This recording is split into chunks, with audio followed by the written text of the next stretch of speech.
Yang ni saya sendiri takut dan kita semua risau ketika mana nama kita dipanggil, tuan. Nama kita seorang dipanggil, lalu dibuka buku amalan, kita pun melihat Ramadan kita. Kita ingat berapa kali Ramadan sebab kita meninggal umur 65 contoh.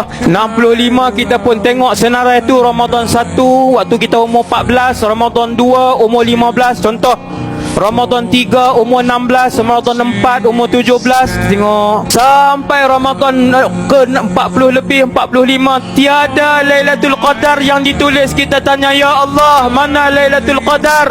Allah Ta'ala kata, kamu lupa. Wahai para malaikat, bentangkan amalan dia, tunjuk video dekat dia apa yang dia buat. Allah Ta'ala tunjuk. Kita pun tengok kita sendiri main game waktu tu. Orang tarawih dia main game, orang tarawih dia layan Netflix. Hari itu dia tanya kepada Allah, wahai Allah, tak adakah Lailatul Qadar?